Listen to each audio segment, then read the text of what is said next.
Hello my dear students, good morning, welcome all of you. Today we are going to solve problem number 9 of liquidation of companies. First step, while solving the problem, read the problem carefully.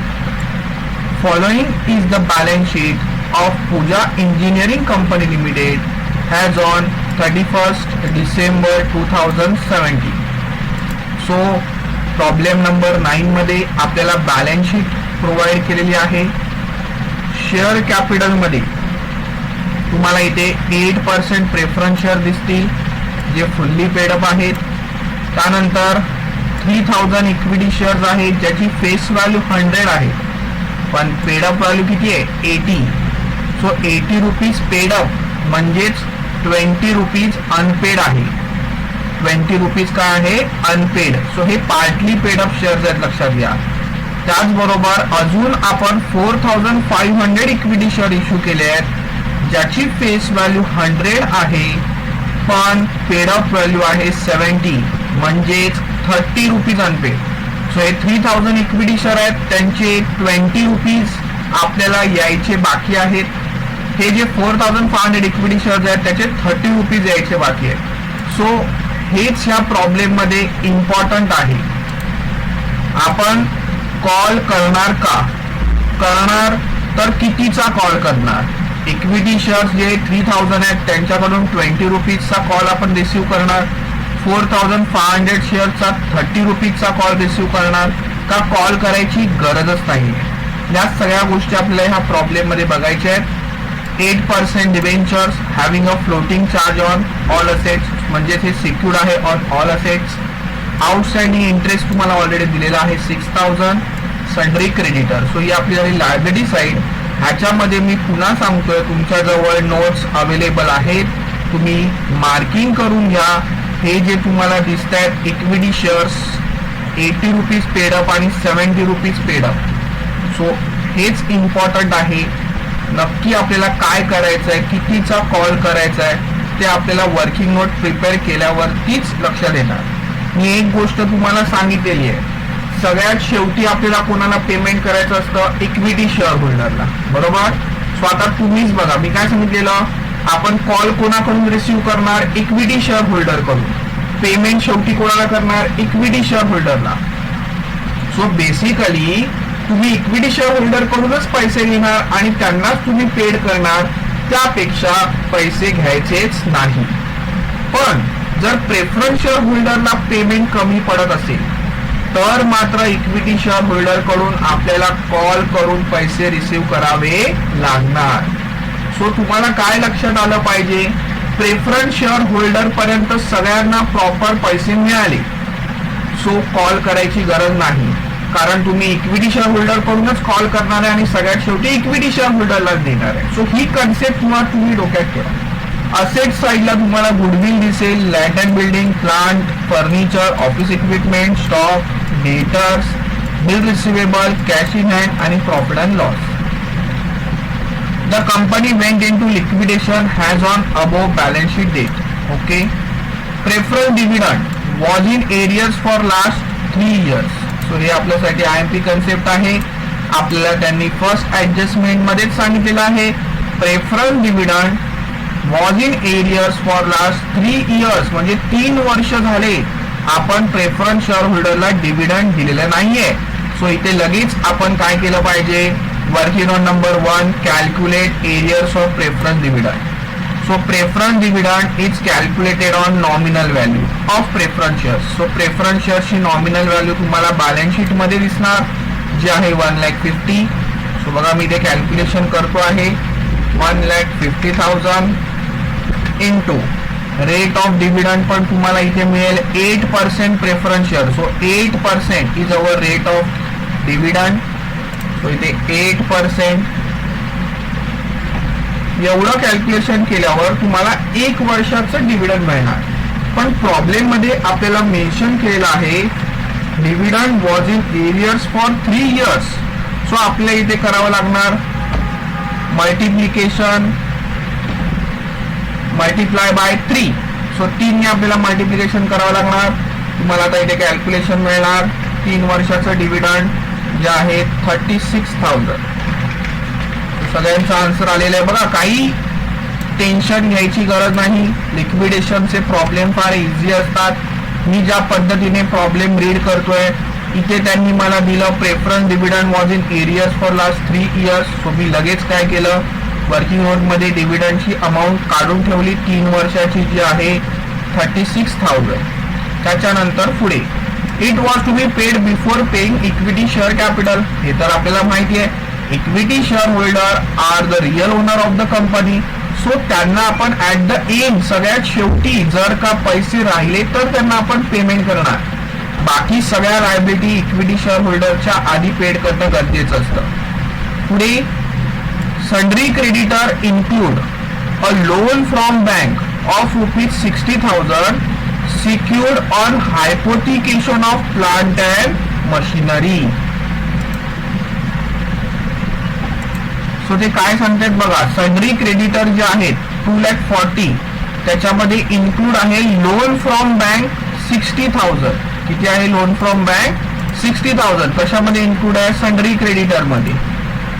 Secured on the hypothecation of plant and machinery. जे आपण secure ठेवलंय, कुठली asset आपण security म्हणून ठेवली आहे, plant and machinery. कुठली रे, plant and machinery. So लक्षात ठेवा काय करायचं ते आपण बघूया. Sundry creditor also include preferential creditor of 15,000. So बघा क्रेडिटर मध्ये बँक लोन पण आहे, प्रेफरन्शियल क्रेडिटर पण आहे. मग जी काय उरलेली अमाऊंट असणार ती असणार अनसिक्युर्ड क्रेडिटर. सो इथे आपल्याला वर्किंग नोट नंबर 2 करावी लागणार. Calculate unsecured creditor. करूया मग आपण कॅल्क्युलेशन अनसिक्युर्ड क्रेडिटर. सो पहिल्यांदा आपण काय करणार बघा, sorry. So me step by step solve करतोय, तुम्हाला नक्की लक्षात येईल.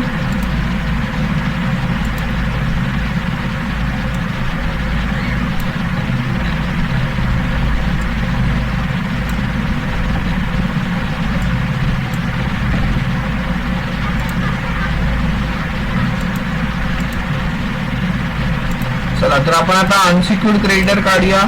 पहिल्यांदा इथे आपल्याला त्यासाठी घ्यायचे आहेत आपले सन्ड्री क्रेडिटर्स. सन्ड्री क्रेडिटर तुम्ही बघू शकता किती आहे 2,40,000 बरोबर. चला या 2,40,000.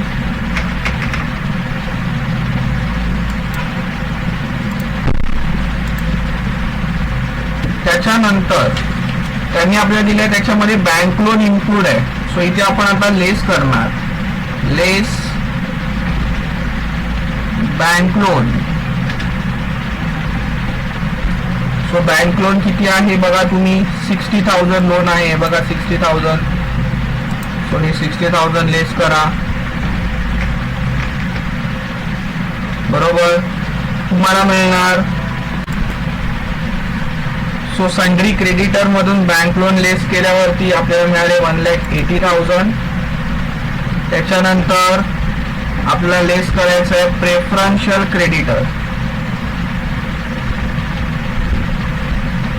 Preferential creditor is also given in the problem. So preferential creditor तुम्ही बघा, हे बघा प्रेफरन्शियल क्रेडिटर 15,000. सो ते इथून लेस झाले पाहिजे. सो आता तुम्हाला भेटणार आपले अनसिक्युर्ड क्रेडिटर किती आहे. हे आपण का करतो तुमच्या लक्षात आलं ना, कारण पहिल्यांदा आपल्याला जे सिक्युरिटी म्हणून ठेवलंय बँक लोन ते करायचं आहे ऍडजस्ट. प्रेफरन्शियल क्रेडिटरला पहिल्यांदा पेमेंट द्यायचं आहे आणि त्याच्यानंतर सगळ्यात शेवटी कोणाला पेमेंट द्यायचं असतं, अनसिक्युर्ड क्रेडिटरला. सो इथे आपल्याला अनसिक्युर्ड क्रेडिटर मिळाले 1,65,000. आले सगळ्यांना लक्षात. सो हे कॅल्क्युलेशन आपल्याला करणं गरजेचं आहे, कारण अनसिक्युर्ड क्रेडिटर मध्ये आपले जे टोटल क्रेडिटर आहेत त्याच्यामध्ये बँक लोन पण इन्क्लूड आहे, त्याचबरोबर प्रेफरन्शियल क्रेडिटर सुद्धा इन्क्लूड आहे. सो आपल्याला ऍक्च्युअल अनसिक्युर्ड क्रेडिटरची अमाऊंट काढावी लागणार. सो हे कॅल्क्युलेशन झालं.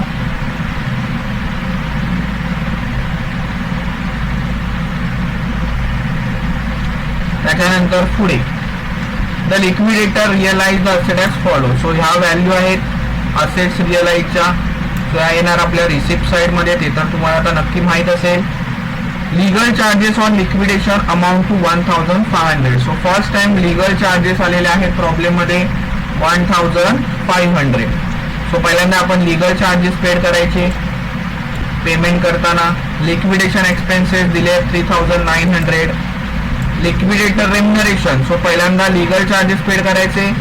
लीगल चार्जेस पेड करून झाले की मग लिक्विडेटर रेम्युनरेशन पेड करायचं. त्याच्यानंतर लिक्विडेटर एक्सपेन्सेस पेड करायचं. सो फिक्स आहे remuneration 1500. So 1500 fix.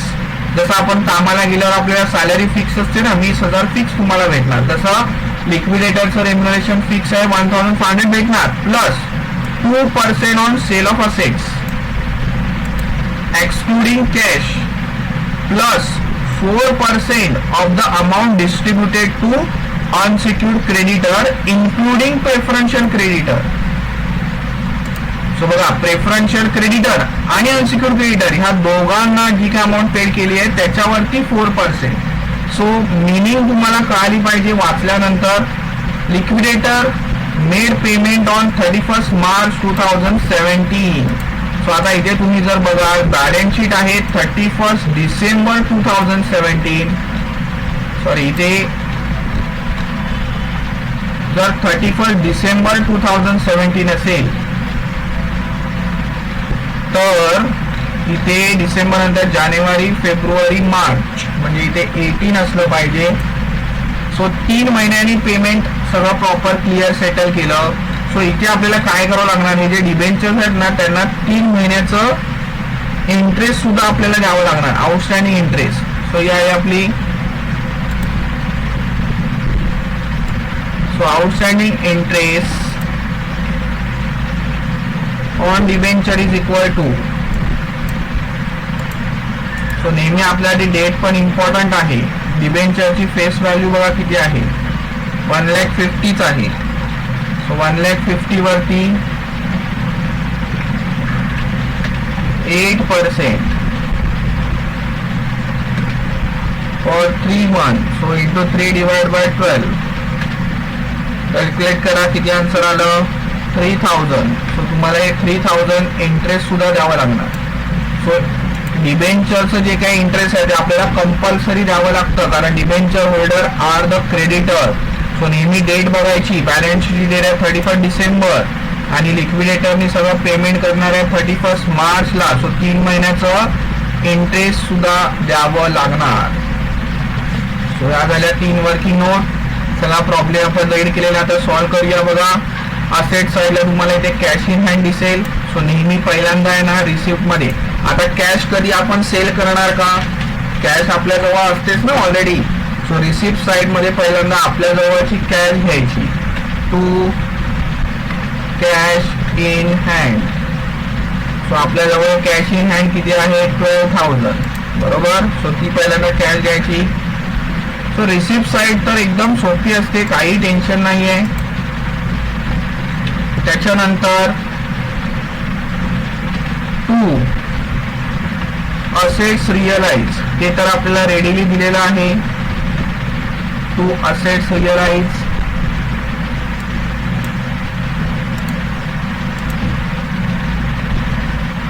So assets realise मध्ये बघा या सगळ्या असेट्स आपल्याला घ्यायचे आहेत. Land and building,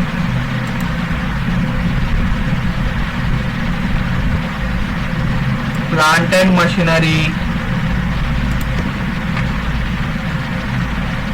furniture. See adjustment मध्ये सगळ्या दिल्या आहेत त्याच घ्यायच्या, काही टेन्शन नाहीये. फर्निचर नंतर ऑफिस इक्विपमेंट,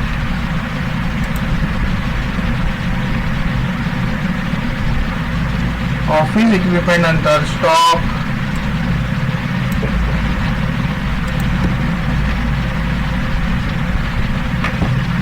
स्टॉक नंतर आहे आपला डेटर्स,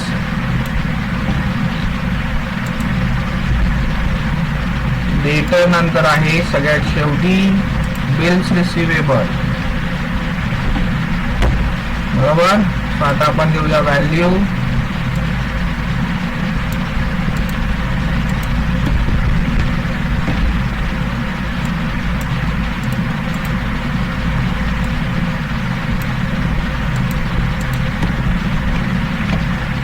लँड अँड बिल्डिंग आहे 3,22,500. फर्निचर आहे 12,000. मशिनरी आहे, सॉरी प्लांट अँड मशिनरी इकडे येणार नाही. का येणार? कारण ते सिक्युर्ड आहे. So land and building 3,20,500. Furniture 12,000. Plant and machinery कुठे येणार ते मी सांगतो. Office equipment 19,500. स्टॉक 1,05,000. डेटर्स आहे 90,000. बिल्स रिसिवेबल आहे 21,000. सो इथपर्यंत तुम्हाला कळालंय. आपण इथे फक्त प्लांट अँड मशिनरी नाही घेतलंय, कारण plant and machinery bank loan साठी सिक्युरिटी म्हणून आपण ठेवली होती. काय म्हणून ठेवली होती? सिक्युरिटी म्हणून. सो ते झालं सरप्लस फ्रॉम सिक्युरिटी, लक्षात घ्या. सो टोटल आली 5,70,000. बघा, त्याच्यानंतर इथे आपला नेक्स्ट कॉलम येणार to surplus from securities. To surplus from securities. So ह्याच्यामध्ये तुम्ही बघाल प्लांट अँड मशिनरी कितीला सोल्ड केलंय? 75,000 ला. सो इथे येणार पहिल्यांदा plant and machinery.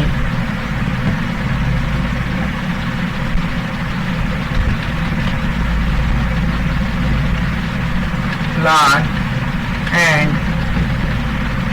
Machinery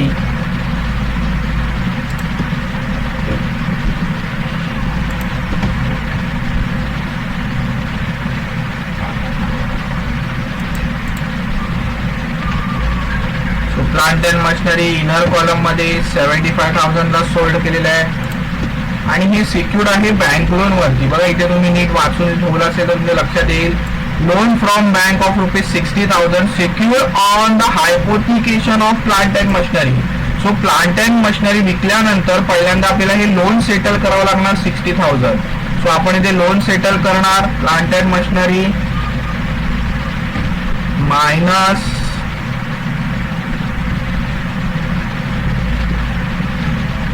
bank loan. Bank loan आहे 60,000. सो रिसिप्ट साइड तर सोपी आहे बघा. सो आपल्याला इथे सरप्लस फ्रॉम सिक्युरिटी मिळालं 15,000, 15,000 रुपये. लिहून घ्या पटकन. सो आता तुम्हाला नक्की कळालं असेल प्लांट अँड मशिनरी आपण असेट्स रिअलाइज मध्ये इथे का नाही घेतलं? कारण plant and machinery bank loan साठी आपण सिक्युरिटी म्हणून ठेवलं होतं. सो प्लांट अँड मशिनरी इथे येणार under the head surplus from security. So आपण प्लांट अँड मशिनरी विकलं 75,000 ला. त्याच्यामधून पहिल्यांदा बँक लोन जे आपण लोन साठी सिक्युरिटी म्हणून ठेवलं होतं प्लांट. सो बँक लोन पहिल्यांदा ऍडजस्ट होणार 60,000. सो आपल्याला एक्स्ट्रा कॅश उरली 15,000. सो ही झाली आपली असेट साइड बोलतोय, माफ करा, रिसिप्ट साइड.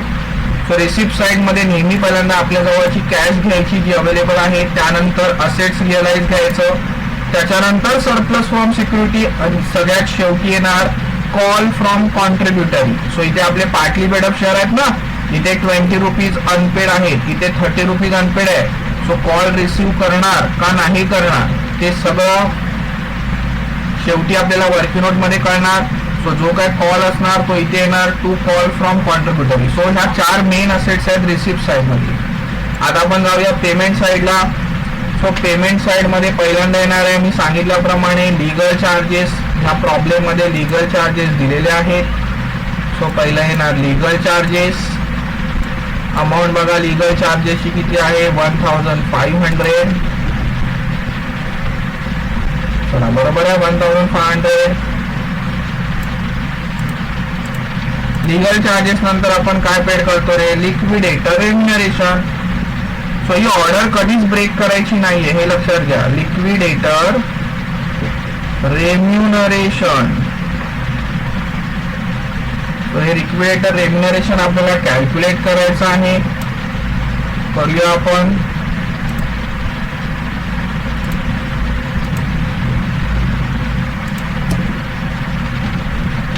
इथे आपण पहिल्यांदा घेणार फिक्स. तर त्यांनी एक फिक्स अमाऊंट दिली आहे बघा. फिक्स अमाऊंट किती दिली आहे बघा, 1500 फिक्स आहे एफ ऍडजस्टमेंट मध्ये. ते येणार पहिल्यांदा 1500. त्याच्यानंतर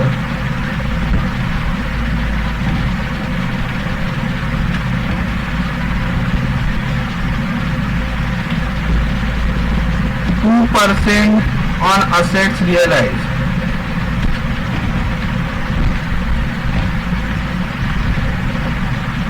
So 2% on asset realized म्हणजेच हे asset realized आहे 5,70,000 बरोबर. प्लांट अँड मशिनरी पण विकलाय ना. सो 5,70,000 आणि 75. सो 5,70,000 आणि 75 टोटल आले 6,45,000. बघा मी पुन्हा म्हणतो, आपल्याला 2% काढायचं asset realise. So asset realise म्हणजे काय बघा, तुम्ही ह्याची सगळ्याची टोटल घ्यायची. हे बघा, सो याच्यामध्ये प्लांट अँड मशिनरी पण ऑलरेडी आहे. सो इथे करताना काय करणार, तुम्ही ही सगळी टोटल घेणार जी आहे 5,70,000. त्याचबरोबर तुम्ही काय घेणार, हे 75,000 बरोबर ना. हे 75 पण काय विकलंय ना. प्लांट अँड मशिनरी विकल्यानंतर रिअलाइज केल्यानंतर 75 आले. So 5,70,000 plus 75. सो टोटल आले 6,45,000. सो कन्फ्युज व्हायचं नाही, मी जे सांगतोय ते नीट डोक्यात घ्या, बरोबर कळणार. त्याच्यावरती 2%. चला कॅल्क्युलेट करा. 6,45,000 वर 2%. त्याला कमिशन मिळालं 12,900 बरोबर आहे. 12,900 दिलं तुम्ही. त्याच्यानंतर अजून त्याला तिसऱ्या टाईपचं कमिशन पण मिळणार आहे, थर्ड टाईप.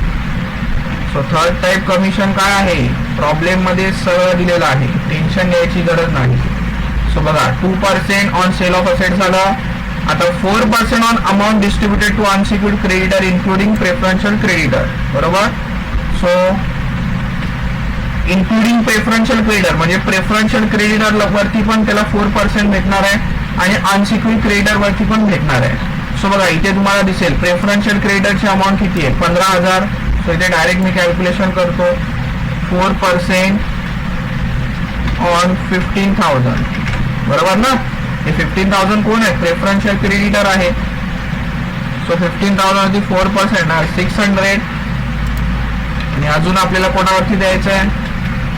सो इथे पण मी ऑर्डर फॉलो केली बघा. पहिल्यांदा प्रेफरन्शियल क्रेडिटर वरती 4% काढले. त्याच्यानंतर आता मी कॅल्क्युलेट करणार अनसिक्युर्ड क्रेडिटर वरती 4%. सो 4% ऑन अनसिक्युर्ड क्रेडिटर किती आहेत बघा, 1,65,000 बघा. 1,65,000 अनसिक्युर्ड क्रेडिटर. सो त्यांनी जी काय आपल्याला स्टेटमेंट दिली आहे त्याचा अर्थ आपल्याला कळायला पाहिजे.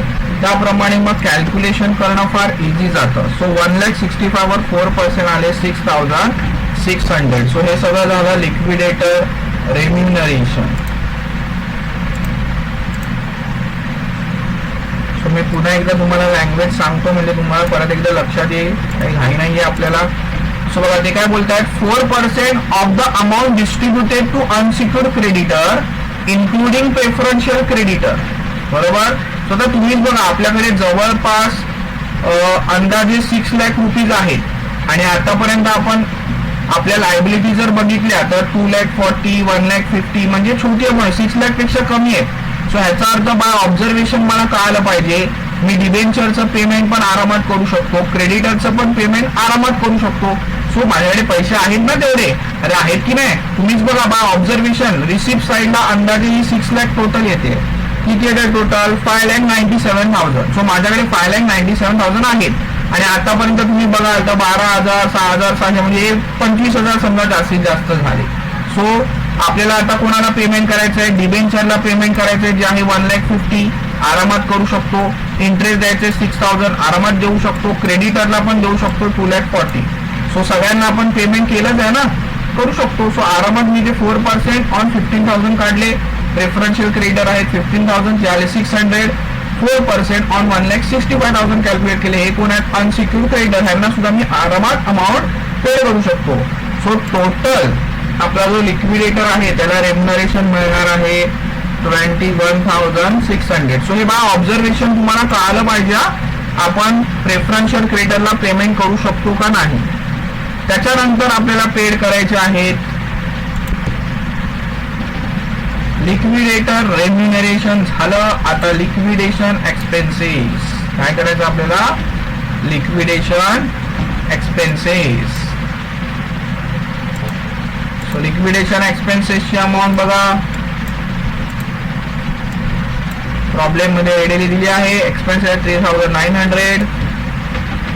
सो 3,900. सो हे सगळं झालं बघा. इथे तिन्ही आले आहेत, लिगल चार्जेस पण आहे, लिक्विडेटर रेम्युनरेशन पण आहे, लिक्विडेशन एक्सपेन्सेस पण आहे. हे झाल्यानंतर आता आपण पेमेंट करणार डिबेंचर होल्डरला बाय 8% डिबेंचर. सोबत रिसिप्ट साइड वर पण कॉन्सन्ट्रेशन टॅक्स आपल्याला तेवढी अमाऊंट आहे का, आहे अमाऊंट आपल्याकडे. आपण डिबेंचरला आरामात पेमेंट करू शकतो, काही शॉर्टेज पडणार नाहीये. तुम्ही पाहिजे तर कॅल्सीवर करून देवा. मला ऑब्झर्वेशन लक्षात येत आहे, तुम्हालाही आलं पाहिजे. 1,50,000. त्याच्यानंतर मला त्यांना द्यायचं आहे इंटरेस्ट जे बॅलन्स शीट मध्ये आहे by outstanding interest on 8% debentures. हे कुठलं आहे रे, हे आहे बॅलन्स शीट मधलं बघा, इथे दिसतंय ना तुम्हाला 6,000. सो इथे पुढे तुम्ही लिहायचं as per balance sheet. So हे जे आहे ते ॲज पर बॅलन्स शीट.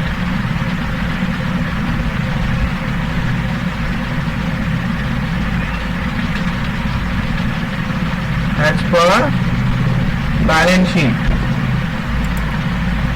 आणि अजून आपल्याला वर्किंग नोट आपण केली आहे, आपल्याला इंटरेस्ट द्यायचं आहे आउटस्टँडिंग इंटरेस्ट 3 महिन्याचं एक्स्ट्रा इंटरेस्ट द्यायचं आहे ऑन 8% डिबेंचर्स. ह्याला बोलणार आफ्टर बॅलन्स शीट, म्हणजे बॅलन्स शीटच्या नंतरच आहे. कारण हे जे लिक्विडेशन आहे एवढ्या सगळ्या असेट्स विकायच्या, हे काय एका दिवसात होत नाही, लक्षात घ्या मित्रांनो. सो आफ्टर बॅलन्स शीट ज्याच्यासाठी आपण केली आहे working note number 3.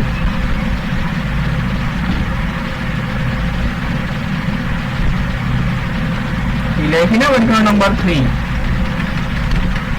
Working number 3 बघा किती आहे, 3,000 आहे. 3 महिने, ते 3 महिने कसे कॅल्क्युलेट केले तेही मी तुम्हाला सांगतो. आपल्या बॅलन्स शीटची डेट आहे 31 डिसेंबर आणि आपण लिक्विडेशन म्हणजे पेमेंट केले बघा, payment made on 31 March. So January, February, March हे 3 महिन्याचं डिबेंचर आउटसाइडर असल्यामुळे त्यांना कंपल्सरी इंटरेस्ट द्यावं लागणार. ही गोष्ट तुम्ही लक्षात ठेवा. चला, सो इथपर्यंत आपलं झालं. सो अजून एकदा तुम्ही करून बघा. डेबिटची टोटल घ्या, कॅल्सीवरती मायनस क्रेडिट करा. आपल्याकडे कॅश शिल्लक आहे की नाही हे नेहमी बघत राहायचं, कळलं का. शॉर्टेज पडायला नको, नाही तर तुमच्याकडे कॅश नाही आणि तुम्ही ते पेमेंट करत चाललात असं होईल.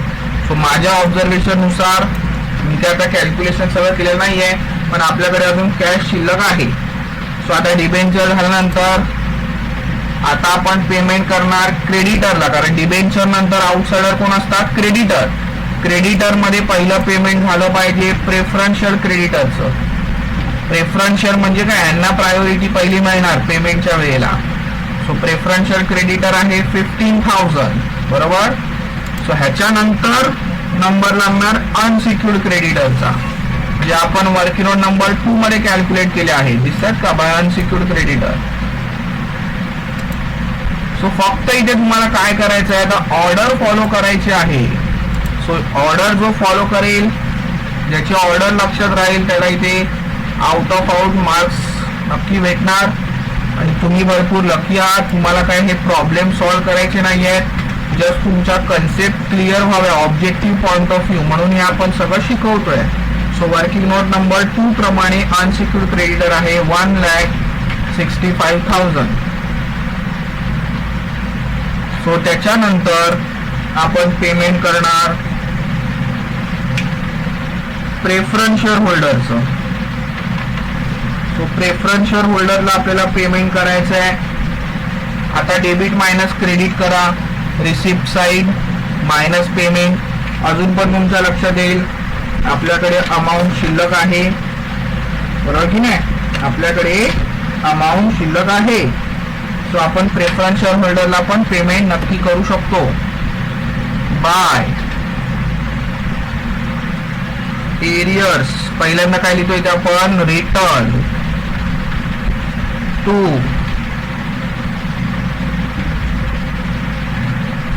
Preference share holder.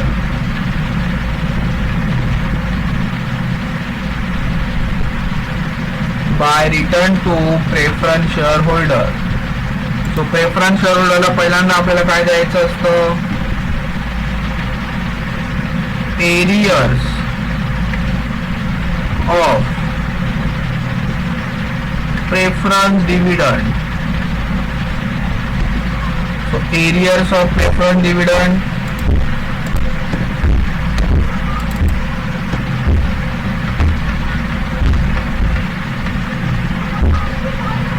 Arrears of preference dividend आपण कॅल्क्युलेट केलेलं 36,000. Working note number 1.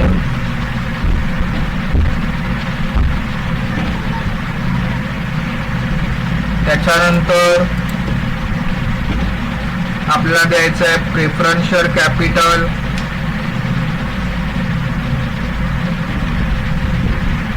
ह्याला तुम्ही प्रिन्सिपल असं म्हटलं तरी चालेल.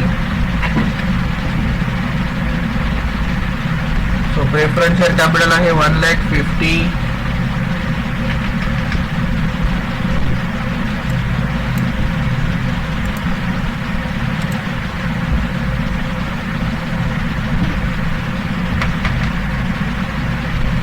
म्हणजे आपण प्रेफरन्स शेअर होल्डरला टोटल किती देणार आहोत? 1,86,000.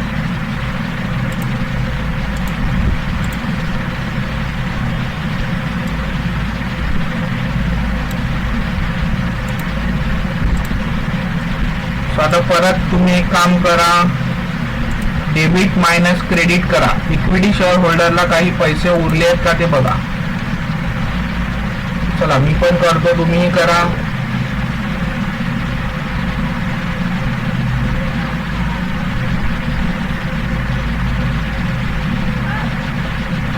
डेबिटची टोटल आहे 5,97,000 बरोबर.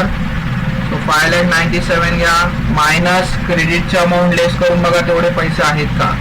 1,500 minus 21,600 minus 3,900 minus 1,50,000.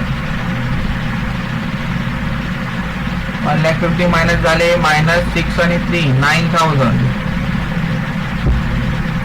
Minus 15,000 minus 1,65,000. बघा अजूनही आपल्याकडे 2,31,000 आहेत. आता मायनस 1,65,000 नंतर 1,86,000. सो सगळं मायनस केल्यानंतर मला 45,000 रुपीज बॅलन्स भेटत आहेत. सो आता हे जे 45,000 आहेत, हे जे 45,000 आहेत ते ऑब्विसली सगळ्यात शेवटी आता कोण बाकी आहे का? बाय रिटर्न कोणी बाकी नाहीये. सो हे 45,000 return to equity share holder. So जसं आता मी तुम्हाला कॅल्क्युलेशन करून दाखवणार, नेहमी बघत राहायचं आपल्याकडे पैसे आहेत का नाही. सो डेबिटची रिसिप्ट साईडची टोटल आहे 5,97,000. सो मी काय केलं, 5,97,000 मधून हे सगळं पेमेंट मायनस केलं. मला लक्षात आलं अजूनपर्यंत किती बाकी राहिले आहेत, 45,000 बाकी राहिले आहेत बरोबर.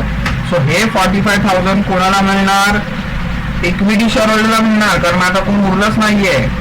पण इथे तुम्हाला आता वर्किंग नोट करायची आहे. कसली वर्किंग नोट करायची तुम्हाला प्रश्न पडला असेल. Working note number 4 IMP concept आहे, मी तुम्हाला सांगतो.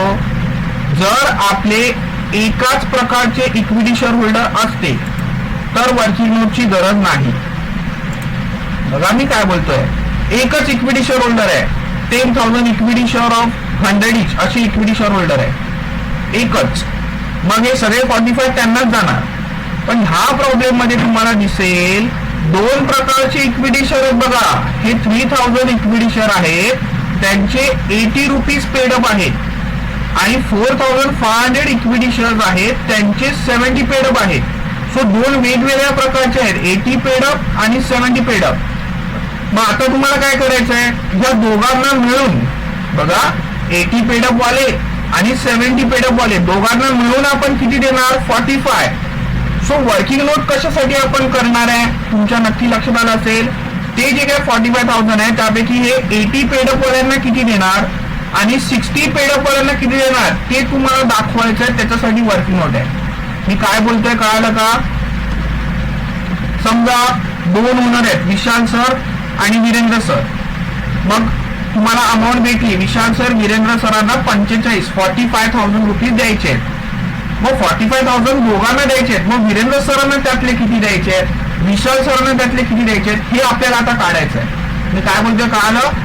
इथे सगळा हा जो काय प्रॉब्लेम आपल्याला चौथी वर्किंग नोट करायची आहे ना, ही जी वर्किंग नोट तुम्हाला दिसते ही वर्किंग नोट आपल्याला करायची आहे, कारण दोन प्रकारचे इक्विटी शेअर होल्डर आहेत. सो 80 पेडअप वाल्यांना किती अमाऊंट रिटर्न करावी लागणार आणि 70 पेडअप वाल्यांना किती अमाऊंट रिटर्न करावी लागणार हे आपल्याला आता वर्किंग नोट मधूनच कळणार. याच्या लक्षात मी काय बोलतोय, तर काही टेन्शन घेऊ नका, बघूया आपण कसं कॅल्क्युलेशन करायचं. सो आपल्याला अमाऊंट तर मिळाली, 45,000 राहिले, पण हे 45,000 दोन प्रकारचे इक्विटी शेअर होल्डर आहेत. सो 80 पेडअप वाल्यांना किती आपण देणार आणि 70 पेडअप वाल्यांना आपण किती रुपये देणार ते आपल्याला फायनली इथे आता कॅल्क्युलेट करायचं आहे. बघूया आपण. चला, सो त्याच्यासाठी आपल्याला काय नाही करायचं, डेबिट मायनस क्रेडिटच करायचं सुरुवातीला, जसं आपण लास्ट प्रॉब्लेम मध्ये केलं होतं. सो पहिल्यांदा घ्या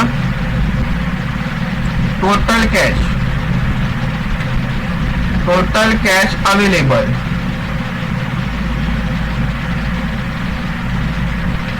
म्हणजे डेबिट साईडची total.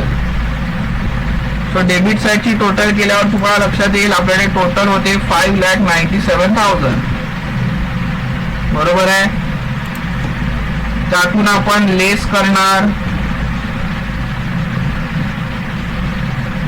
Cost of liquidation.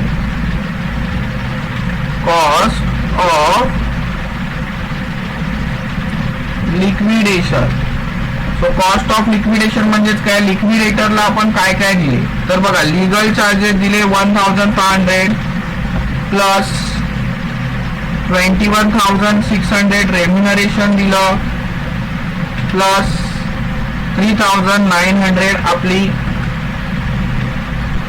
Liquidation expenses होती. बघा हे पेमेंट साईडचं बोलते मी. बघा हे 1,500 legal charges, 21,600 liquidator remuneration, 3,900 expenses. So त्याला बोलणार एकत्रितपणे cost of liquidation. So cost of liquidation आपली झाली 27,000.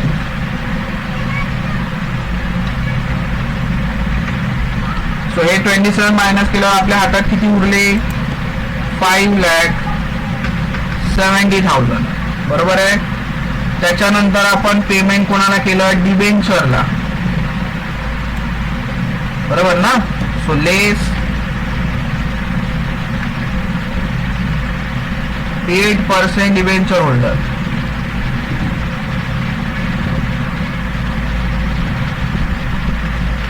सो डिबेंचर होल्डरला आपण किती दिले, 1,50,000 प्रिन्सिपल अमाऊंट. त्याच्यानंतर 6,000 outstanding interest as per balance sheet. त्याच्यानंतर 3,000 आफ्टर बॅलन्स शीट. बरोबर. सो टोटल आपण किती दिले, 1,59,000 दिले. होणार आहे. मी काही करत नाही हा. हे बघा हे घेतलेत मी डिबेंचरला 1,50,000, त्यानंतर ॲज पर बॅलन्स शीट 6,000, नंतर आफ्टर बॅलन्स शीट 3,000. बरोबर. त्याच्यानंतर कोणाला दिले, क्रेडिटरला. सो हे लेस केल्यानंतर किती राहिले बघा, 4,11,000 राहिले. त्याच्यानंतर आपण पेमेंट केलं लेस, प्रेफरन्शियल, क्रेडिटर्स. सो प्रेफरन्शियल क्रेडिटरला दिले 15,000 रुपये, 15,000. सो जे आपण केलंय ना ऍक्च्युअल मध्ये तेच मी ते लिहितोय, कन्फ्यूज होऊ नका. सो हे 15,000 लेस केल्यानंतर आपल्या हातात उरले 3,96,000. त्याच्यानंतर पेमेंट केलं बघा तुम्ही वरती अनसिक्युर्ड क्रेडिटरला. सो हे अनसिक्युर्ड क्रेडिटर दिले 1,65,000.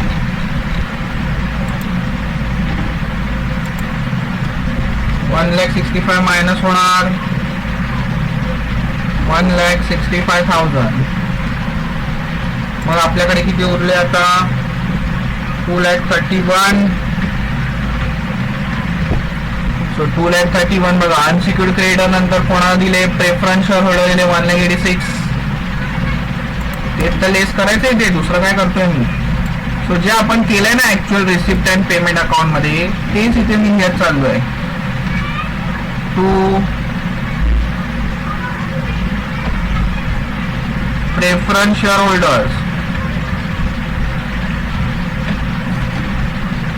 प्रेफरन्स शेअर होल्डर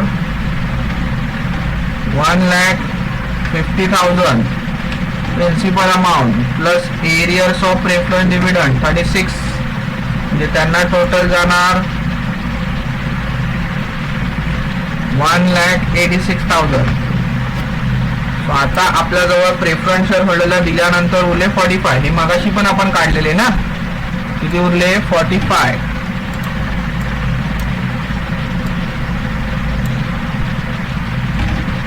बरोबर. आता इथे आपण हे 45 कोणाला देणार, लेस. शेवटचा पेमेंट आपल्याला करायचं असतं इक्विटी शेअर होल्डर.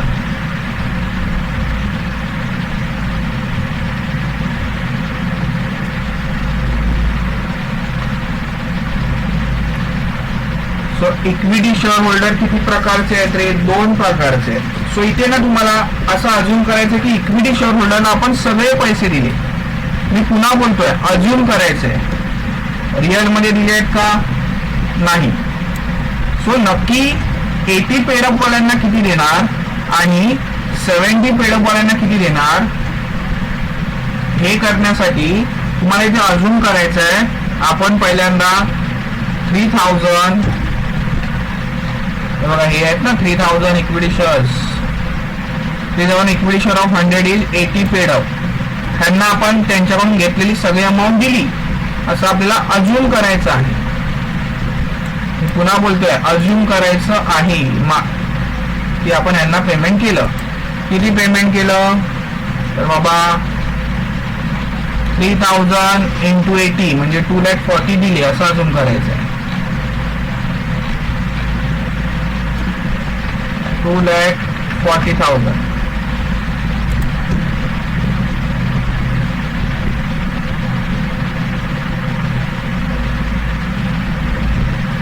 त्यानंतर आहेत second type equity share holder 70 paid up 4,500. Equity share of 100 is 70 paid up. So हे 2 प्रकारचे इक्विटी शेअर होल्डर आलेत ना प्रॉब्लेम मध्ये, म्हणून आपल्याला एवढं सगळं करावं लागतंय, लक्षात घ्या. नाहीतर आपल्याला काय डायरेक्ट 45,000 आपण इक्विटी शेअर होल्डर दिले असं करून आपण बाजूला घालू असतो. सो 2,40,000 आणि इथे आहे 3,15,000. सो हे त्यांना त्यांच्याकडून घेतलेली सगळी अमाऊंट दिली अशी आपण अझम्पशन केलेलं आहे. 3,15,000. हा म्हणजे आता टोटल आपण किती दिले,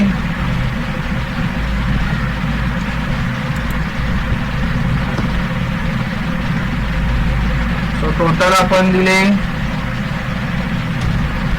5,55,000. बरोबर. आता आपल्याकडे बघा आहेत आपल्याकडे 45, बरोबर.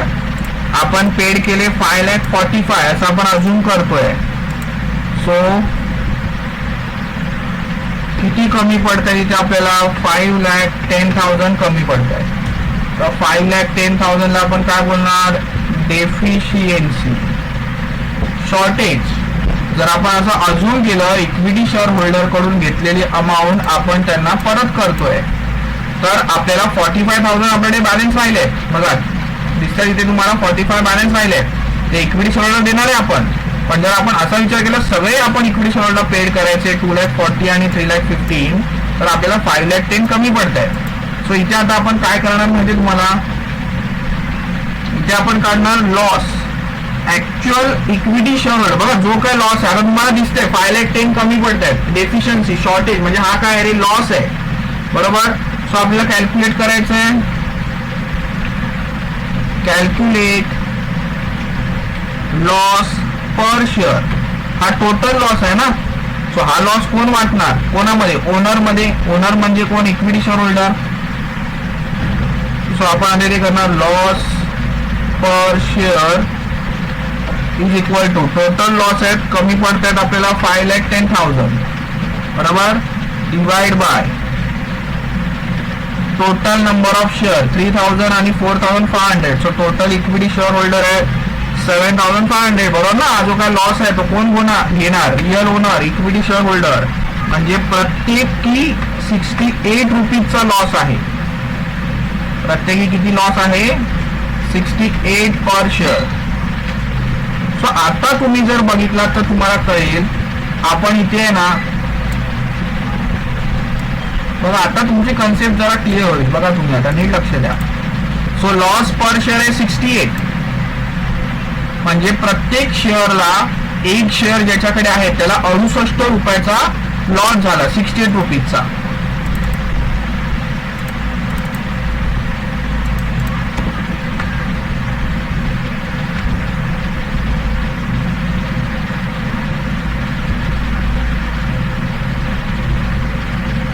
सो आता आपण काढणार अमाऊंट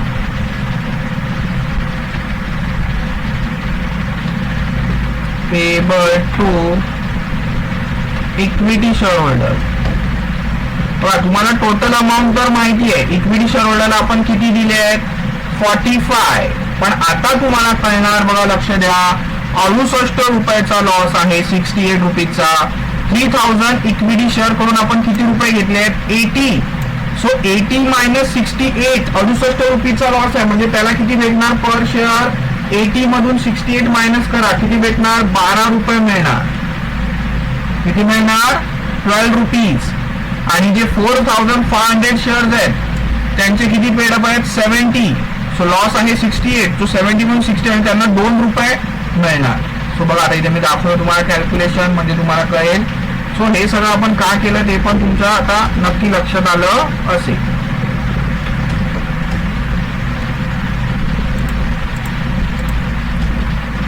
सो 3,000 इक्विटी शेअर्स, जे 3,000 इक्विटी शेअर्स आहेत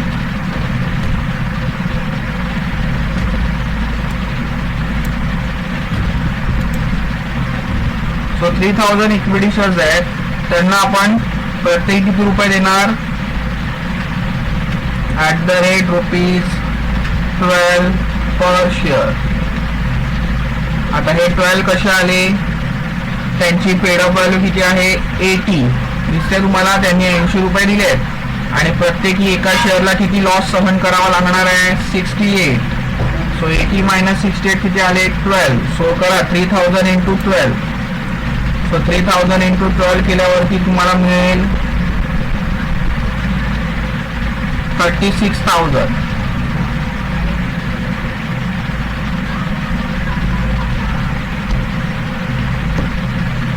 त्याच्यानंतर आहेत आपले हे 4,500 इक्विटी शेअर्स.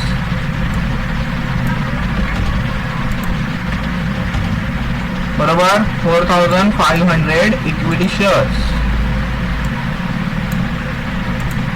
आहेत की नाही? तर ह्यांना किती रुपये देणार आपण ₹2 पर शेअर.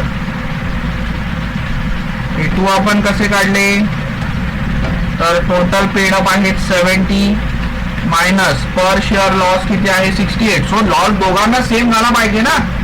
आता बघा 3000 इक्विटी शेअर आहेत त्यांच्यावरून आपण 80 रुपये घेतले, 4500 इक्विटी शेअर आहेत त्याच्यावर आपण 70 घेतले. जरी आपण डिफरंट अमाऊंट घेतली 80 आणि 70 तरी दोघंही इक्विटी शेअर होल्डर आहेत, दोघंही रिअल ओनर आहेत. सो दोघांना समान लॉस झाला पाहिजे, म्हणजे दोघांना तुम्हाला इक्वल अमाऊंट वर घेऊन यायचंय. कितीवर 68 वर. मग आता 80 रुपीज पेडअप केलेले त्यांनी, 68 चा लॉस झालाय म्हणजे त्यांना आपल्याला 12 रुपये द्यावे लागणार. सो 12 रुपये गुणिले 3000 म्हणजे 36,000 तुम्हाला द्यावे लागणार. आणि 4500 इक्विटी शेअर्स आहेत त्यांच्या बाबतीत 70 पेडअप होते, 68 चा लॉस त्यांनाही झाला पाहिजे कारण तेही इक्विटी शेअर होल्डरच आहेत. सो 70 मायनस 68 म्हणजे 2 रुपीज पर शेअर. सो अशा पद्धतीने जर तुम्ही आता कॅल्क्युलेशन केला तर तुमच्या नक्की लक्षात येईल. काय लक्षात येईल, 4500 इंटू 2 किती आले 9000. आणि ह्या दोघांची तुम्ही टोटल घेतलात तर तुम्हाला कळेल 36 प्लस 9000 यू विल गेट 45,000. आली ना 45,000. सो हे सगळं कॅल्क्युलेशन आपल्याला वर्किंग नोट मधूनच लक्षात येणार कोणाला किती अमाऊंट घेईल.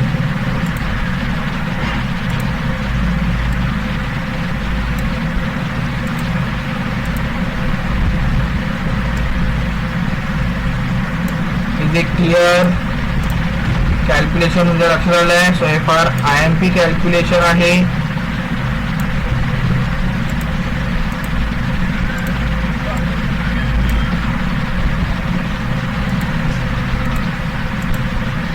सो इथे तुम्ही तेच लिहायचं वरती. आता कधी कधी आहे ना अमाऊंट पेबल आता आलाय ना इथे, म्हणजे कंपनीला अमाऊंट पे करायची आहे बरोबर. कधी कधी amount receive from equity share holder. समजा आता इथे दोघांच्याकडून पण आपण 65 असते अमाऊंट, 65 रुपीज पेडअप असते. किती असते 65 पेडअप आणि लॉस आहे 68. मग आपण काय केलं असतं 65 पेडअप आहेत ना, मग आपण 3 रुपयाचा कॉल केला असता. जेवढी गरज आहे तेवढाच कॉल करायचा. डोक्यात जात आहे. सो एकदा अमाऊंट पेबल येणार किंवा अमाऊंट रिसिवेबल येणार. ह्या प्रॉब्लेम मध्ये त्यांनी लॉस पेक्षा जास्त अमाऊंट भरलेली आहे. लॉस आहे 68 चा, त्यांनी भरलेले आहेत 80 रुपये. सो त्यांना आपण रिटर्न पेड करणार, कंपनी त्यांना पेड करणार. पण उलट झालं, समजा लॉस आहे 68 68 चा लॉस आहे पण त्यांनी भरले फक्त 50 रुपये. मग त्यांच्यावरून आपण आता 18 रुपीज घेणार, रिसिव्ह करणार 18 रुपये. सो अशा पद्धतीने पेबल रिसिवेबल येत राहतं. सो ही एक IMP कन्सेप्ट होती, IMP प्रॉब्लेम होता. सो नीट तुम्ही समजून घेतला तर तुम्हाला कळेल. ऍक्च्युली तुम्हाला वाटेल सर ह्या कॅल्क्युलेशनची गरज काय आहे वर्किंग नोटची. आपण इथे केलं ना 45,000 मिळाले, कोणाला मिळाले इक्विटी शेअर होल्डरला. अरे पण इक्विटी शेअर होल्डर जर एकाच टाईपचे असते, फक्त हे एकाच टाईपचे इक्विटी शेअर होल्डर असते तर आपल्याला वर्किंग नोट करायची गरज नाही. हे एकाच टाईपचे 3000 इक्विटी शेअर. मग आपण सरळ बोलू शकतो हे 45,000 सगळेच्या सगळे 3000 इक्विटी शेअर्स घेऊन गेले. पण आता प्रॉब्लेम काय आहे, ह्या प्रॉब्लेम मध्ये 3000 इक्विटी शेअर्स आहेत ज्यांचे 80 पेडअप आहेत आणि 4500 इक्विटी शेअर आहेत ज्याचे 70 पेडअप आहेत. सो दोन वेगळ्या प्रकारचे इक्विटी शेअर्स आहेत. सो नक्की दोघांना किती अमाऊंट पेड केली हे इम्पॉर्टंट आहे की नाही. सो आता तुम्हाला कळालं इक्विटी शेअर टोटल गेले 45, पण त्याच्यामध्ये जो आपले 3000 शेअर्स आहेत त्यांना 12 रुपये दिले आणि जे 4000 इक्विटी शेअर्स आहेत त्यांना 12 रुपयाप्रमाणे 36,000 दिले आणि 4500 इक्विटी शेअर्स आहेत त्यांना 2 रुपयाप्रमाणे 9000 दिले. सो 36 आणि 9 45. सो हे टोटल इथे मॅच व्हायला पाहिजे म्हणून इथे वर्किंग नंबर 4 मध्ये डिटेल आपलं कॅल्क्युलेशन आलेलं आहे. सो नीट पूर्ण व्हिडिओ बघा. IMP कन्सेप्ट आहे. नेक्स्ट लेक्चर पासून मी अंडर रायटिंग कमिशन हा टॉपिक सॉल्व्ह करणार आहे. तुमची कन्फर्म ऑब्जेक्टिव्ह टाईप एक्झाम होणार आहे. So objective type exam point of view जेवढे प्रॉब्लेम आपण बघितले लिक्विडेशन ऑफ कंपनीशी रिलेटेड ते मोर दॅन इनफ आहेत. अजून जर सांगायचं झालं तर लिक्विडेशन ऑफ कंपनीमध्ये स्टेटमेंट ऑफ अफेअर मेथड पण आहे ज्याच्यामध्ये तुम्हाला स्टेटमेंट प्रिपेअर करायचे. ते थोडं टफ आहे. लास्ट इयरच्या स्टुडंटना सुद्धा ते मी शिकवलं नव्हतं. सो तुम्ही सुद्धा तो पार्ट ऑप्शनला टाकायचा आहे. त्याच्यावरती जे काय ऑब्जेक्टिव्ह असतील ते असेच तुम्ही बाय हार्ट करायचे आहेत, कारण तो पार्ट खरंच डिफिकल्ट आहे, लगेच समजण्यासारखा नाहीये. त्यामुळे तो लास्ट इयरला पण मी ऑप्शनला टाकला होता. सो जे काय मी शिकवतोय ते IMP आहे, तेवढं नक्की तुम्ही करा, काही तुम्हाला प्रॉब्लेम येणार नाही. नेक्स्ट लेक्चर पासून आपण अंडररायटिंग कमिशन हा नवीन टॉपिक सुरू करू, म्हणजे त्याच्याही कन्सेप्ट तुमच्या क्लिअर होतील. सो आज आपण इथेच थांबूया. Thank you, bye.